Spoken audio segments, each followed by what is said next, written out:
কালকা ধান কাটিছি, নিয়ত যাওয়া পারিনি। আজ সকালবেলা খেরমার ছিটে দিন, খলাত বিছে দিন।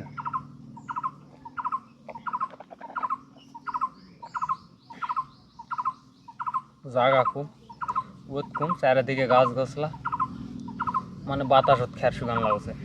এর মধ্যে সকালের খাদ্য চলে আসছে, সে বিশেষ খাবার,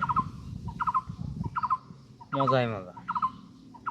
মানে কালকার ভাত আজকে মনে করে মাখিছে, এর নাম হলো করকরা। সেই খাস মেলা দিন আগে, আবার আজকে খাওয়াছি। দেয়া যাক খাই কেঙ্কা লাগে। ডাল ঘাটি আর হলো কইয়ের মাছ, একবারে দেশি কই। এই যে মিহত ধরেছিল, বর্ষার ভিতর তো মাছ পাওয়া যায় প্রচুর। ওগুল মামু, চাষির দাদুর বেড়া ওগুল মামু, ওর থেকে কিনে নিয়েছি। আমি দেখি টেস্ট করে দেখি কীরকম লাগে।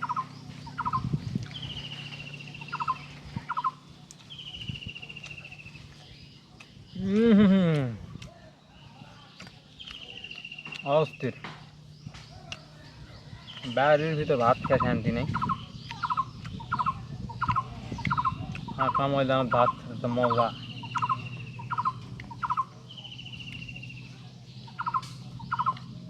এই মজা কুটি পারবি।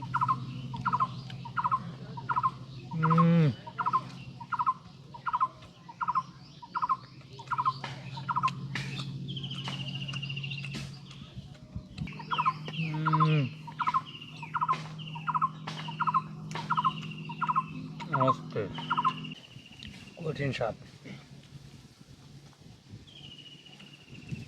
অনেকে টাকা ইনকাম বেশি, শহরে থাকে অথবা গ্রামেই থাকে, ডাইনিং টেবিলে বসে সকালে ব্রেকফাস্ট করে রুটি, জেলি, ডিম, কলা, পরোটা, চিকেন। আমাদের এসব লাগে না। ওরা যেই ফিলটা পায় ওইখানে বসে খায়া আমরা ইনকে বাড়ির সামনে সকালবেলার বেশি ভাত মা খায়, বেশি তরকারি দিয়ে খাইতে তার চেয়ে বেশি শান্তি পাই। রেজেকে হলো খাওয়া, যা থাকছে রেজেকে তাই খাওয়া হবে। খাবার যতই দামি হোক আর কম দামি হোক, তৃপ্তি সহকারে খাইতে হবে, যতটুকুই খান। তাল কখনো সেটে খাওয়া হয়নি, আজ মনে হচ্ছে সেটা খাওয়া দরকার, কারণ এটা একটা ভিন্ন রকম স্বাদ, অতুলনীয়, যার কোনো তুলনা নেই।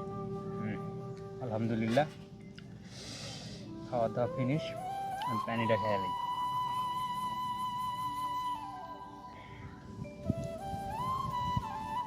আলহামদুলিল্লাহ, আল্লাহর শুক্রিয়া।